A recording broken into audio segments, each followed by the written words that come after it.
And well, that concludes another fight night. Islam Makhachev versus Moises. Makhachev ended up getting the dub, and he is moving on to bigger and better things in the lightweight division. The lightweight division is very afraid. But before we get into that, let me just talk about the whole card on the whole. Once again, I have my friend Rajiv. Rajiv, what's up? What's up? What's up? Nice to be here. Yeah, we're chilling, we're chilling. I'd say we're feeling a lot better compared to last time we spoke with, Yeah, Conor I don't think we need to go into detail about that Yeah, anymore. we'll stay clear now. Alright, so let's get started right away in the main card. We had Billy Quarantillo versus Benitez, I believe it was, and it seemed like Yeah. a routine win for Billy Quarantillo. He was slapping this guy up all fight, and he just really couldn't seem to get going. The refs came in and they asked the guy who was getting punched in his head for the past 10 minutes if he has a headache. I don't know what kind of answer the doctors were hoping for them. But yeah, I believe he stepped in on short notice. The Benitez guy, did he? I think so. Yeah, I think he did. I want to believe one of the commentators were talking about it that he stepped in on relatively short notice, but they didn't specify. But yeah, stepping on short notice and getting bepped up for what was it? 3 rounds, basically the whole fight because they stopped it like close to the end of the third round, right? Yeah. Yeah. Well, I mean, hey, full credit to the guy. He was taking his punches like a champ, but it was he just gets stopped in the end. It was a very interesting stop because he got stopped while Billy Quarantillo had his back, and that's not a stop you normally see often unless it's like a rear naked choke or something like that. But getting ground and pounded when someone's on your back is something you don't normally see in the UFC, right? Yeah. Everybody more or less goes and tries to finish the fight with a choke, but like I think it's the amount of punishment he was taking for those prior rounds. Yeah, and his eye was really bad. Like, his eye was really bad. I think the doctor told the ref, he's like, you can't let him take too many more shots to the eye like that, or else we could be dealing with some serious damage. But it already looked seriously damaged to begin with. Yeah. I mean, honestly, I think that was a perfect stop because, like, you still need to protect the fighters at the end of the day. And a fighter wouldn't go in there and be like, oh, I don't want to fight anymore or whatever. So, like, they just not going to do what's best for themselves. So it's honestly best that the ref steps in and stops the fights. So. Yeah. Is this the fight where the Gabriel Benitez guy, did he get dropped early on in this fight? I want to believe so, right? There was like a big right hand that kind of dropped him, like maybe through the first round. Yeah, it's mad. But yeah, he was actually coming back in this fight at a point in time. Yeah, I believe he stunned Billy at some point. I can't remember when it was. I think it was in the second round, yeah. But he just couldn't capitalize on it. I think it was maybe the amount of punishment he was taking. Yeah, it's mad. He just couldn't get going.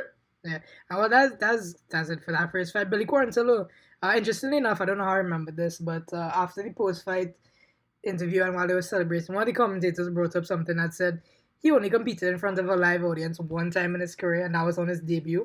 So that's pretty crazy to think, because I mean, all his other wins was, his record is 16-3. Most of his other wins have come by, the Apex, where there's nobody except the commentators and the production team, really. So that's kind of mad.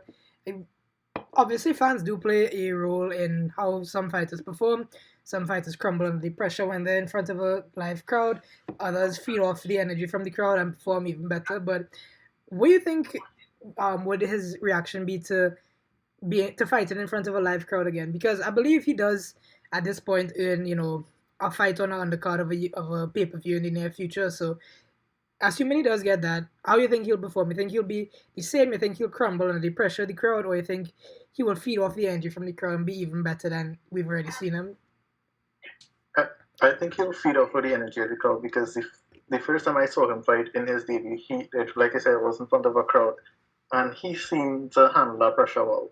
So, and honestly, he's been doing well in the Apex, even though there's nobody there. I think there's maybe 20 fans at some point. There were like a handful of fans there, but that was overall, I think no, not just last night. Did they have fans earlier on when they were doing events at the Apex or no? Yeah, I think they were just some select people, like some celebrities. I remember what's that girl from Transformers movie? Megan Fox, I think. I know she was there. Yeah. Travis Barker was there. MGK was there, and somebody else was there. So like it's just Courtney like Kardashian. yeah, it's just like these celebrities and like people who go with Dana White because he like money, so any chance to get people to pay for tickets, he'll take it. But yeah, so yeah, that's a really good fight by Billy Corrington. I feel like we spent a long time on this first fight, so we just started lays off the other ones. Rodolfo Vieira, jeez, I'm really gonna have a Stephen A. Smith moment, and Dustin Stoltzfus. Dog, you should never have the letters T, Z, and F going back to back to back in the English language. But yeah, that fight ended up finishing the third round as well due to a rear naked choke by Vieira after some relatively good. I believe Stoltzfus, he had a decent exchange in the first round, I believe, or the second round. Yeah, he did. Yeah, so he was looking to be very good on the stand up, but when it got to the ground, it was only going one way, and that was Vieira's way. Mm-hmm. I mean, it was a good fight overall. I think it's a good win for Vieira. I mean, his record is now 8-1. Yeah, and to your point about this guy's name, this reminds me of the pronunciation of Joanna's last name. Oh my god! I don't want to bring that up. It's Joanna. Is it Jonjacek, right? Yeah. Yes. Okay. It's close. It's close enough. I'll take it. Dog, these people from like Poland. Where is this Stoltzfus guy from? It's all these like weird European people name. I hope I'm not offending anybody, but like, oh god, they just have some hard names to pronounce, dog. But yeah. No, I don't think you're offending anybody, honestly, because at one point they started to call Joanna violent because they couldn't pronounce her last name. Hey, I mean, there's a guy in the next fight who I'm looking right now to try and formulate his name in my head, but I can't do it. But yeah, let's just wrap this fight up very quickly. Vieira improves to 8-1. You think is he in the rankings for the middleweight? I don't have the middleweight rankings in front of me right now, but is he a ranked fighter? I do not think so. Well, I don't think so. Should he be, probably challenging for somebody at the lower half of the top 15 to try and break into that, into the top 15 ranking? You think that's probably what's gonna be his next challenge? I don't know. At the end, top of my head was at the end of the middleweight rankings. I'm trying to pull it up now to see who would probably be a decent fight for him. But I mean, honestly, he could. Yeah, based on his performance last night, I think there's people in like the top. At least the top 15 that he could beat. I would really like to see him versus Kevin Holland. Like we didn't see him in a while. I just pulled up the rankings, and the first name like at the bottom half of the middleweight rankings that jumped out to me was Kevin Holland, because last time we saw him he had a loss against some wrestler. I can't remember who it was, if I remember incorrectly. Yeah. But he also was working on his wrestling with DC after that fight. So I wouldn't mind seeing him versus Kevin Holland. Obviously, Chris Weidman is out. Unfortunately. Yes. I mean, there's a few fights for him that he could take in the top 15 at least. I don't see him beating much people in the top 10 or anybody in the top 10 right now, but eventually maybe. Yeah, but that Kevin Holland fight is definitely a fight that we both are interested to be honest. But yeah, moving on to the next fight in the lightweight division, Jeremy Stephens versus I'm just gonna call him Matt Gamrot. It ended really first minute of the first round by a submission. I believe it was a Kimura. And yeah, Jeremy Stephens just got absolutely smoked. His career really hasn't been the same ever since that Conor McGregor moment at the press conference at UFC 205. If you don't know what I talk about, I'll try and load the clip now if I can find it. But yeah, sucks to be that guy. Honestly, what do you think is next for Jeremy Stephens? I mean, he's like what 35. He's on a five losing streak. I don't think he could. I think he's at the point of the career where he could kind of like. I want to say kind of like what Nate and Nick Diaz are doing, who just kind of like they fight kind of contenders that almost there, like with the Diaz and Edwards fight we saw at the last PPV, but UFC 262 I believe it was. Well, yeah. 263. Yeah, Yeah, 263. yeah, 263. My bad. Yeah. Well, Leon, we know he's a contender. We know he's gonna fight the champion eventually, but there's still guys in front of him like Kobe Covington, who's gonna fight Kamaru Usman next. So it's a good wait. It's a good fight for Leon to in the interim period to fight a big name and get some stuff like that. But Jeremy Stevens, he's just not that guy. He's not a big name like a Nato Nick Diaz. But I don't think I see him. See his career just kind of pandering out. He might fight some, the next big lightweight on the rise, whoever that may be. And yeah, so just for a new lightweight who's now coming in to, get their name out there, say they were able to beat a fair veteran of the UFC game in Jeremy Stevens. I just think that's where his career is going. Very cowboy-esque, actually. That's a good person to compare him to. Oh, God, no. He was once a guy. He's kind of old now. He's just kind of like the easy fight. It's just a little gift to, try and boost his stock a little bit. That's just kind of how I see the rest of Jeremy Stevens' career playing out. How do you see it playing out? Honestly, I wouldn't mind seeing him fight. I think he's supposed to fight Draka Closer. I think I probably butchered that name, but that was the person he's supposed to fight originally, like I believe a couple of months ago. And at the weigh-ins, he pushed him, and Closer he got got his injury. Yeah, injury. I forgot that. You remember that? Yeah, I remember it now, but I forgot. I completely forgot that happened. Yeah, so maybe that might be the fight to make. Like, you never know. I can see it. Because I'm pretty sure both of them. Interesting fight. Yeah, because I'm pretty sure both Stevens and Closer were kind of upset at the fact they didn't get to fight due to the circumstances, because they were right there and they just fumbled the bag early, to be honest. Yeah. Yeah, but I feel like we talk about Stevens a lot. We haven't really talked about Matt, my good friend Matt Gamrot. He's 19-1, surprisingly enough, and he's making some. I think he's gonna start to make some noise in the lightweight division going forward. Honestly, this might have been that fight that he was talking about, like this might have been his fight to kind of boost his stock and thing. He came out and beat a veteran in the lightweight division, so yeah. That might be this might have been that fight for him. So I could see. I think he could move up in competition a little bit, like yeah, we could probably see number 14 in the lightweight rankings right now is Thiago Moises, who that's probably good. Would that change in tomorrow's when they release the updated rankings tomorrow? You think that would change? You think he might drop out, say top 15? Actually, yeah, he might go down to 15 or something. And the guy who's in 15th place right now, Arman, do you think they're just gonna swap places basically? Yeah, I think so. I can see that. And we'll get to the main event just now, but like I'm looking at the rankings right now, and I feel like there's one big name in this ranking that might get pushed out to the top 10, and that is madness if it happens. But we'll see when we get there.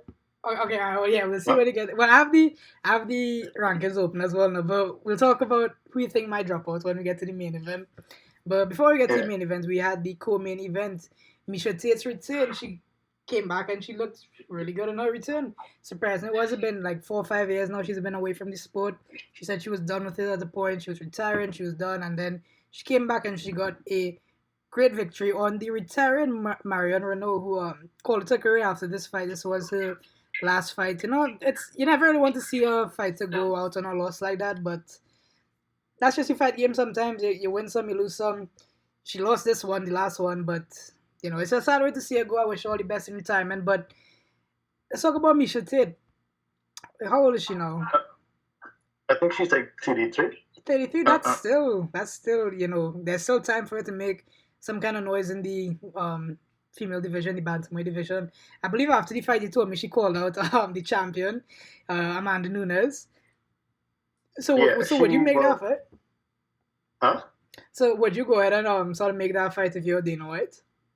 No, not at all. Because I feel like, honestly, Amanda Nunes kind of played out both divisions that she's the champion of. So that's featherweights and bantamweight. Yeah. But I also think that, maybe give Miesha a little bit of a tune-up fight. Like, I know this was a tune-up fight for to see, how she goes on there and performs and stuff like that. Yeah. In this fight, her striking looked sharp. She looked like she improved a lot in her striking, and she was also the first person to finish Marion in her career. So yeah. Maybe Marion called it quits at the right time. Yeah.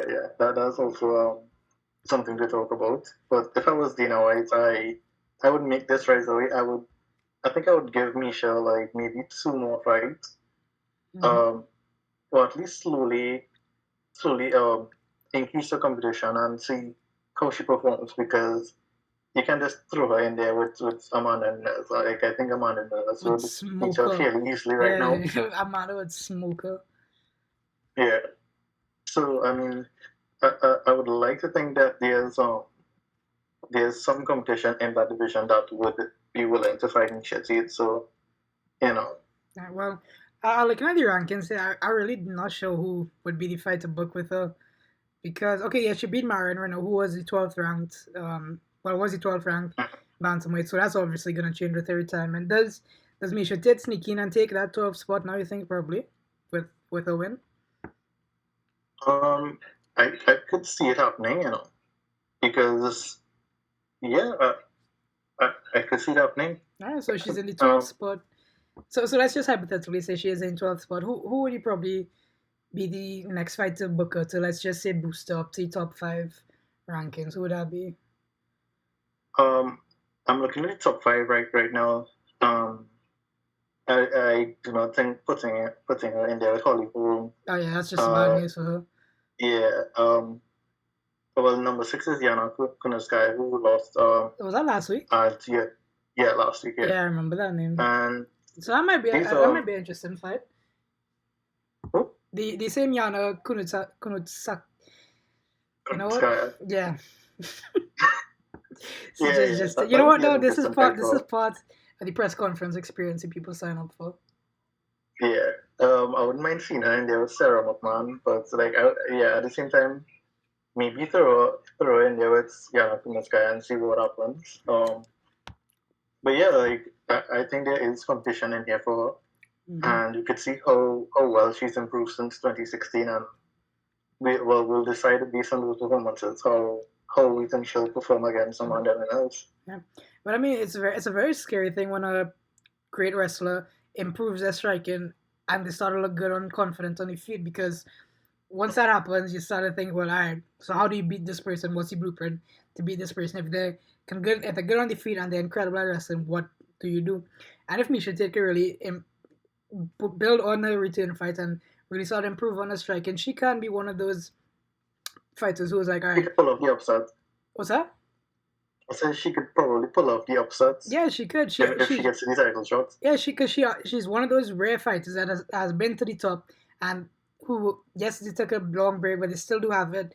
And with that experience, that could come into play, because I'm pretty sure throughout her career, she's been dragged to some pretty deep waters in fights throughout her career. So she has the experience to go to the championship fights and know what it takes to win a championship. So it could be a really good late renaissance of her career if she could rally late in her career and grab another title under her belt. It would be great to see, but to be honest, I just think she's a little past it. I don't see anyone in the near future beating Amanda Nunes, who is scheduled to defend one of her belts at the next UFC event. Yeah, the bantamweight title itself. So who knows? I see her beating. Is it Juliana Pena? She's fighting, I believe. I see her beating her easy, but you never know if perhaps if an upset happens there and Juliana Pena does beat Amanda Nunes, maybe we could see Amanda Nunes fight then. But I still only see that going one way, and that's Amanda Nunes. Yeah, same here. I don't see anybody beating her anytime soon as well. So yeah, but we'll see what happens in this division as the pay-per-views and fight nights go on. Yeah, but yeah, Misha Tate, definitely keep your eye on her going in the future. And now we get to the big one after a relatively long time. Jeez, wow. Yeah, we finally get to the main event. Islam Makhachev. Right, I got that right? I'll take it. Yeah. And Thiago Moises. Good. I remember when this fight was about to start, I messaged you. I was like, this poor Thiago Moises guy, he's gonna get slapped up. It's not gonna be fun. I feel bad for him. But he actually did a lot better than I would have imagined. Yes, he still lost and he still got dominated throughout the fight, but he hung in there. He wasn't going away at a point, it seemed. And after in the post fight interview, Islam said that as well. He's like, I never got to a fight in the fourth round. I always finished my fights in the first three rounds. So this is kind of unfamiliar, kind of upset to myself. And that whole unit he running with, that whole Dagestan unit they're running with, they just built so different with it. For those of you who don't know, Khabib was actually in his corner for this fight as well. And, Khabib, arguably the best fighter we've ever seen, unfortunately retired now. He's kind of has his own, younger Khabib prototype here in Islam Makhachev, who's basically the same build as Khabib because Khabib's father trained both of them, if I'm not mistaken, in that incredible background with wrestling and jiu-jitsu and striking and all that good stuff. It's literally like watching a younger Khabib when you see this guy fight. And they just looked really dominant throughout the fight. He was able to get the rear naked choke at the end. And yeah, so what else happened throughout the fight?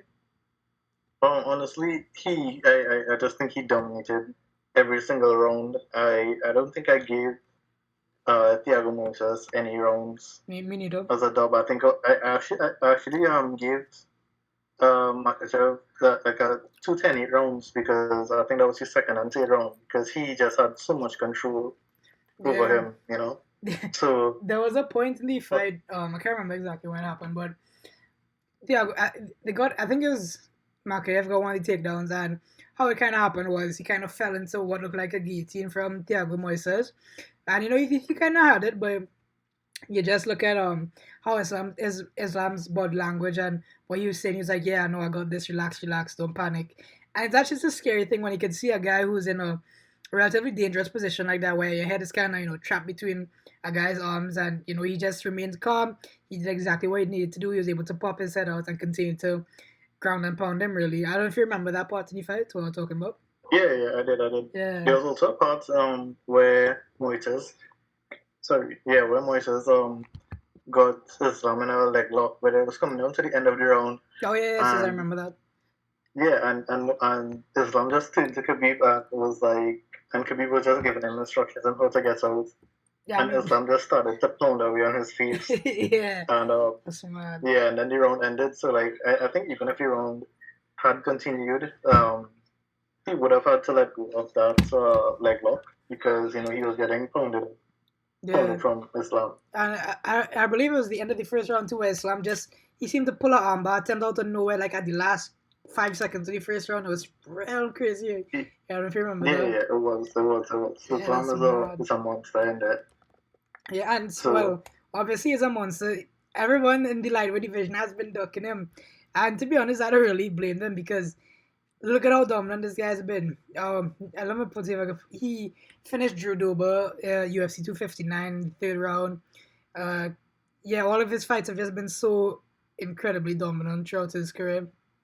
It's a very young career so far because he's currently 20-1. I'm not sure who that one loss was for.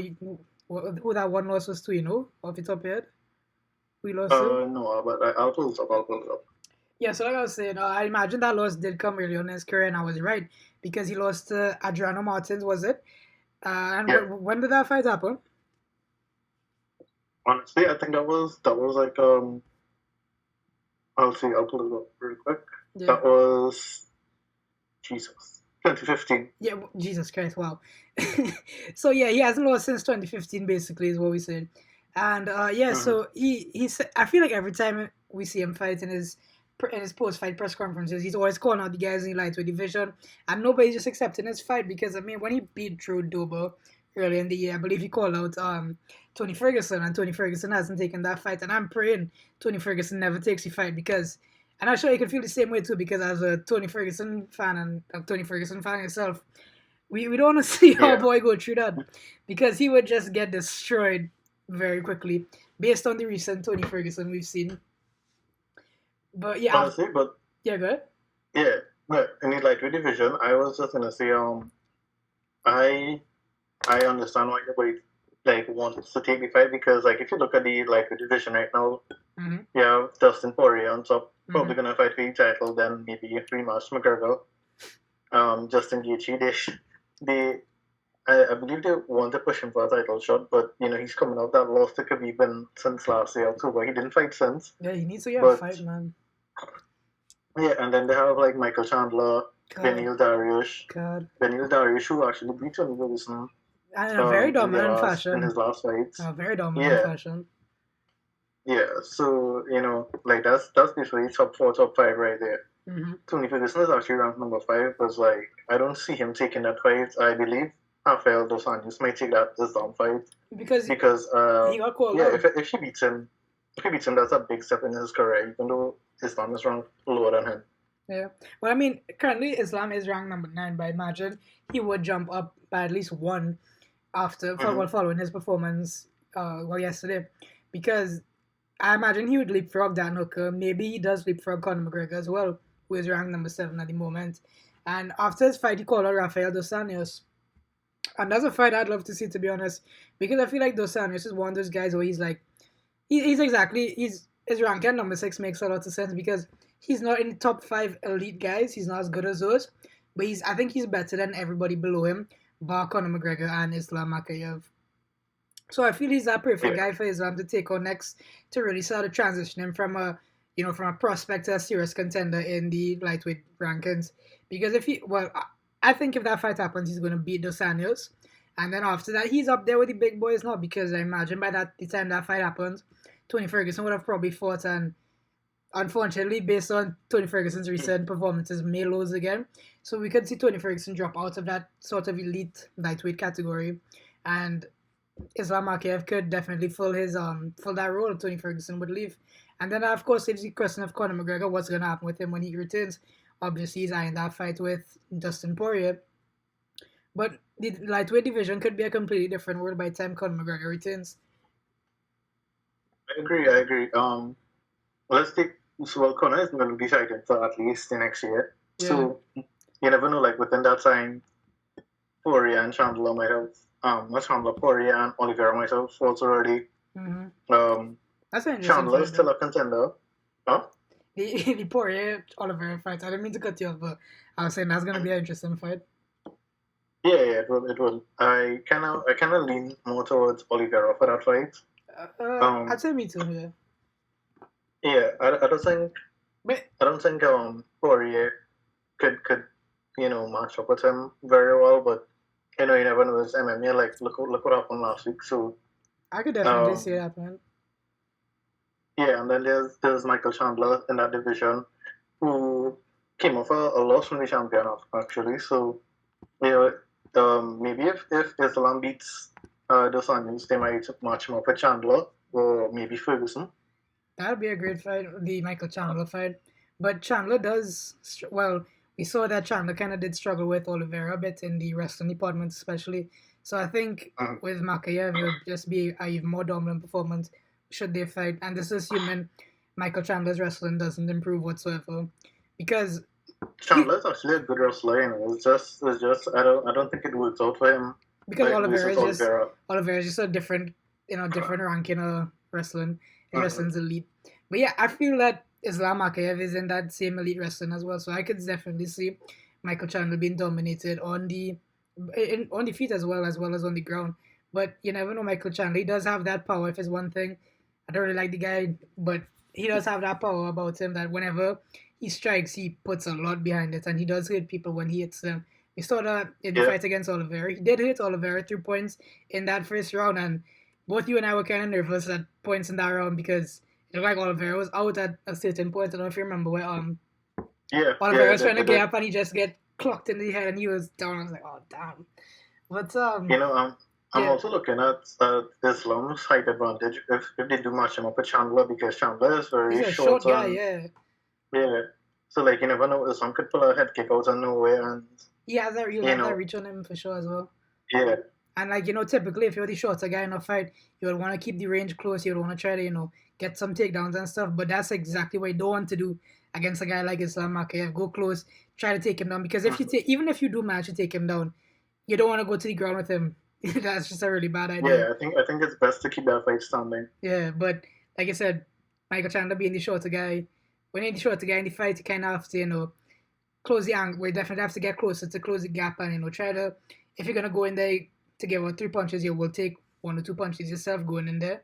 So yeah, it'll be a huge task to ask Michael Chandler to beat him, but It'll definitely be interesting. That's one thing we should definitely be interesting. What do you think we do with they do with Tony Ferguson? Oh god, just give him an easy fight, let him go out on top. Why Just easy fight? give him Cowboy at this What? point though. Just let him get an easy fight so he can go out on top. That's just what I want to see from my boy Tony. Because since that loss against Justin Gaethje last year, he just hasn't had it. Khabib said, I think Khabib kind of predicted really good. He said, nobody could take the kind of punishments a person takes, like Tony Ferguson took against that fight in Justin Gaethje and BDC. The damage absorbed was just too much, and it looks to ring true because Tony Ferguson hasn't looked the same since that fight. He got dominated against Charles Oliveira, who had a wicked armbar locked in. I don't know if you remember, where it looked like Yeah, Tony Ferguson's hands would have broke. Well, it probably did break, to be honest. And he crazy just that he didn't top that. yeah, but You know. that's just Tony Ferguson. He's built different. He's not quitter. But yeah, I don't. But I assume Tony Ferguson's hand was broken. We would never know. Only Tony Ferguson would know.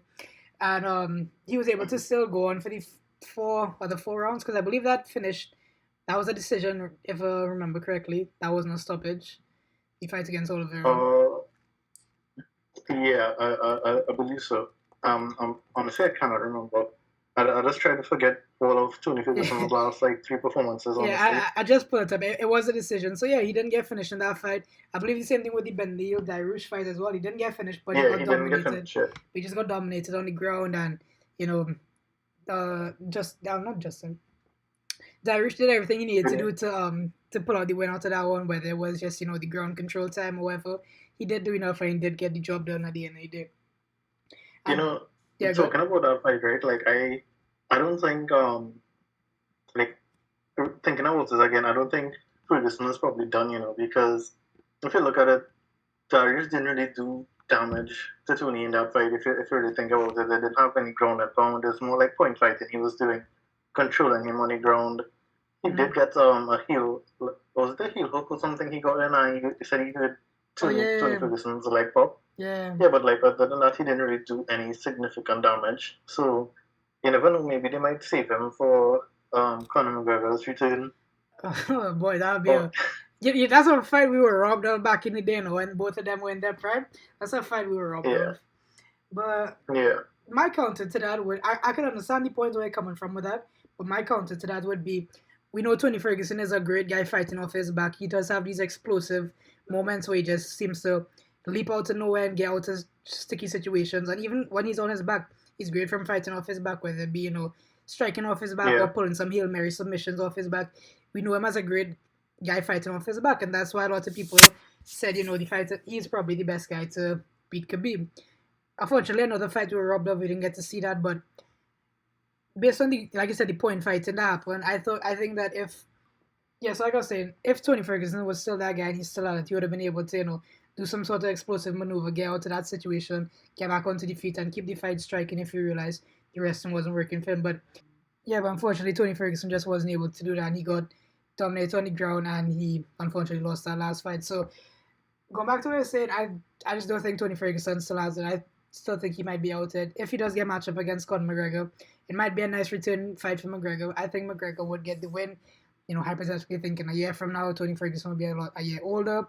So yeah, if Dana White wants to rebook that as Conor McGregor's return, kind of something like how they did with Cowboy, I could see it happening. I wouldn't mind it. As a Tony Ferguson fan, it would definitely hurt to see him lose again, but it's a fight game. It is what it is.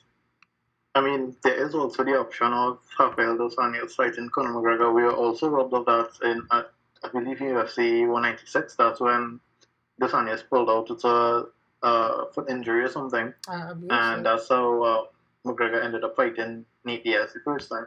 Yeah. So, what depending on his situation a year from now, they could always run that back. They could. But who knows? But going back to Islam Makhachev, because we kind of got a little straight from it. But again, that's just part of the press conference experience. Do you think he's a future champion? Honestly, looking at the top 5, 6 people, yeah, I'd say so. I believe he's 29. I don't see Conor fighting past 35. I don't see dos Anjos if he loses it anymore. I don't see him getting a title shot anytime soon. Ferguson is on the way out. And then everybody else's the top five then would be Poirier, Gaethje, Darius, and Chandler. With So that would put him right up there in the top five, honestly, within the next year, 2 years. Yeah, and that's exactly when he'll be in his prime. Exactly. So, future champions, what you saying? Yeah, I think that's a future champion, yeah. I think so as well. I think he's just nailed on to be a future champion because he's just in that exact Khabib mold. He's exactly what Khabib was. For those people who unfortunately did not get to see Khabib fight, anytime this Islam guy's fighting, just look at it because it's basically like watching Khabib. And Khabib is in his corner coaching him along the way. So, yeah, and Khabib was just such a dominant champion. I could definitely see in the next year or 2 years Islam Makhachev being able to claim that throne and rule the lightweight division for some time. Who do you think is his biggest threat to that? Who is the one guy that you could think could possibly derail the entire hype train and really humble him and beat him, and just that one guy who wouldn't be able to beat, very much a similar rivalry of DC and John Jones, where two incredibly great guys, but John Jones was always able to get the better DC, but DC was still a legendary fighter in his own right. Who's that one? Who do you think would be the John Jones to DC? The John Jones to Islam Makhachev, if you had to pick somebody? Right now, I would like to say maybe Dustin. Maybe Dustin could be that guy. Why'd you say Dustin? And if not Dustin, maybe Oliveira. I think Oliveira could probably get it done if he could keep the fight snapping. Yeah, but you see, this is the thing. I was gonna say the one guy who I think would be able to do it would be Oliveira, and why I say Oliveira is because I believe out of everybody in the lightweight rankings right now, I believe Oliveira is the only guy that could come even close to Makhachev's wrestling and could match him in that department to some level of degree. Because Dustin Poirier, yes, he's a good wrestler, but I don't think he's in that upper echelon level of wrestling. Same thing. I don't think Justin Gaethje is a good wrestler to begin with. Darius, he's kind of like a one of those kind of, just point fighter guys like you mentioned earlier. Michael Chandler, he's like you say, he's a decent wrestler, but nothing good. Tony Ferguson's wrestling has been looking horrendous his last two fights, so I don't know how to gauge his wrestling anymore. Rafael Dos Anjos, I'm not really sure what to place his wrestling. But like he's also at the tail end of his career, so yeah. So who knows? It could be another Jeremy Stevens kind of situation with Makhachev and Dos Anjos if that fight would happen. Conor McGregor, oh boy, the less said about his wrestling, the better. Why? No, I don't mean to swear at the guy, but I mean, dog, you got dominated by wrestling so many times. So when are you gonna start a week on your wrestling? But that's a topic for another day. No, but hear me out. I don't know. Titanium, Shinbone, motivated, super Conor McGregor, wipes out the entire lightweight division. Not karate stance McGregor anymore. It's karate stance, Titanium, Shinbone, super unmotivated Conor McGregor. Wipes out everybody in the division. Yeah, that's it, lightweight Terminator right there. Well, dog, hopefully I don't know what the surgery did, but hopefully they put some kind of titanium thing in his foot like you said, and just come back hard and swinging. Oh, they did? Yeah, they did. Oh, jeez. Well, then, look at that. But yeah, I mean, I think that's about it for me. If you have any other thing you want to say about I think that's it. I think we covered everything within the lightweight division. What is next for Islam after this? So I think that's it. We have some big cards coming up. Next week, huge card on the rise next week. It is the Fight Night, TJ Dillashaw and Corey Sandhagen, is it? Yeah. Yeah, that's a huge fight as well. They have some other fights on the card as well. I think you said Macy Barber looking to rebound after back-to-back losses, I believe she has. Now tearing her ACL, and I believe she lost her last fight as well. Can't remember who that was off the top of my head. Who else is there? Mickey Gall fighting. Man who beat CM Punk. That's not really all I know him for. No, I mean, beating CM Punk is not really that big of an accomplishment. It's saying that like that. Technically, CM Punk is a 1-1 in the UFC, right? So. Technically, how technically? Actually, he is 1-1 because they reversed the decision against the person that he fought in the second fight because really? They tested positive or something for marijuana, I believe. Oh, dog! Well, I didn't even know that, dog. So I mean, You one think and one and all. what do you think? You think motivated CM Punk wipes out the lightweight division? Possibly, What was it? possibly. What was this thing in WWE? The sum of Punk. This is sum of Punk motivated CM Yeah. Punk wipe out the lightweight You division. know, I believe he's still under contract with the UFC, if I'm not mistaken. Dog, I don't know what he does for them, but he's just I know racking he's up. under contract. He's just robbing Dana Huh? White and he's just robbing Dana White in broad daylight at this point. But yeah, go back to the card next week. There's also Kyler Phillips and why do I always pick the people with the hardest name to pronounce? Rowley I and believe it's Piver. Yeah, Yeah. yeah. Aspinall and Macy Chison fighting the co-main. Both of them only have one loss. So somebody's going to leave with a second loss on the record. That's a good one to look out for. And the return of TJ Dillashaw. How long has he been out for? Over a year now? Definitely over a year. No. I think it's over, what? I believe 2 years? Yeah, 2 years, because he got suspended for the EPO. Yeah, his last fight, he lost to Henry Cejudo 30 seconds into the first round. That was January 2019. So yeah, it's been 2 years now since TJ Dillashaw has been out of the loop. He's looking to rebound. He's looking to make a huge statement on his comeback, much like Misha Tate. But yeah, we'll see how that plays out as he takes on Corey Sandhagen, who, what he's been saying recently? He beat Frankie Edgar. Off of Frankie Edgar. He knocked out Frankie Edgar in his last fight. Yeah, that was back in February this year. So, oh, yes. I remember that clip.